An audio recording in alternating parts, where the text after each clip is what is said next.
Welcome back to our channel மாணவனாசிரியர். இந்த இடம் நம்ம என்ன பார்க்க போகிறோம்னு பார்த்தோன்னா, காலாண்டு பொதுத் தேர்வு செப்டம்பர் 2024 12ஆம் வகுப்பு இயற்பியல் 12th standard physics Tamil medium question paper தான் பார்க்க போகிறோம்.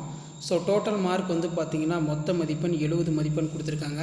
1 மார்க் பொறுத்த வரைக்கும் பார்த்தோன்னா 15 1 மார்க் இருக்குது. இந்த 15 1 மார்க் பொறுத்த வரைக்கும் புக் பேக் கொஷினை வந்து பார்த்தோன்னா நீங்கள் நல்லா தரவாக வந்து பார்த்தோன்னா படிச்சுக்கணும். புக் பேக் 1 மார்க் தான் எப்போவுமே வந்து பார்த்தோன்னா நம்ம கேட்பாங்க. ப்ளஸ் இதில் இருக்கக்கூடிய 2 மதிப்பெண் 3 மதிப்பெண் வினாக்கள், அதே மாதிரி வந்து பார்த்திங்கன்னா 5 மதிப்பெண் வினாக்கள் எல்லாம் நல்லா படிச்சுக்கோங்க. 6x2 ஒளிவட்ட மின்னிறக்கம் அல்லது கூர்முனைகளின் செயல்பாடு என்றால் என்ன? ஓம் வெப்ப விதியினை எழுதுக. மீட்டர் சமண சுற்றின் எந்த கம்பி பயன்படுத்தப்படுகிறது? ஆம்பியர் சுற்று விதியினை எழுதுக. கம்பல்சரி படிச்சுக்கோங்க. இதில் மின் ஒத்த அதிர்வு வரையறு ரொம்ப முக்கியம். அதே மாதிரி 6x3 18 சீரான மின்புலத்தில் உள்ள மின் இருமுனை உணரும் திருப்பு விசை கோவைக்கான பெறுக. இழுப்பு திசை வேகம் மற்றும் இயக்க எண் வேறுபடுத்துக. அம்மீட்டரை மின் சுவற்றில் தொடர் இணைப்பில் இணைக்க வேண்டுமா அல்லது பக்க இணைப்பில் இணைக்க வேண்டுமா, ஏன்?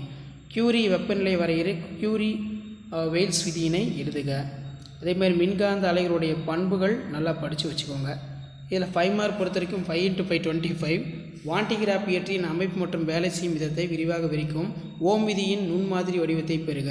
மின்தடை ஆக்கியால் தொடர் இணைப்பு மற்றும் பக்க இணைப்புகளில் இணைக்கப்படும் போது அதன் தொகுப்பையின் மின்தடை மதிப்புகளை தருவி. கால்வானா மீட்டர் ஒன்றை அம்மீட்டர் மற்றும் வேர்ல்ட் மீட்டராக எவ்வாறு மாற்றுவது என்பதை விவரி. சைக்ளோட்ரான் இயங்கும் முறையினை விரிவாக விளக்கவும். அதே மாதிரி லாரன்ஸுடைய விசையிலிருந்து மின்னியக்கு விசை சமன்பாட்டை பெறுக.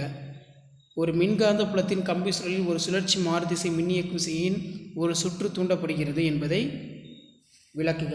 அதே மாதிரி வெளியீடு நிறமாலை வகைகளை வரி. லென்ஸ் உருவாக்குவரின் சமன்பாட்டை வருவித்து அதன் முக்கியத்துவத்தை எழுதுக. மின் இருமுனையினால் ஏதேனும் ஒரு புள்ளி மின்னலத்திற்கான கோவையினை பெறுக.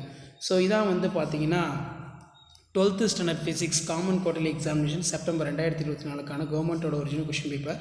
ஷேர் பண்ணுங்கள், சப்ஸ்கிரைப் பண்ணுங்கள். தேங்க்யூ.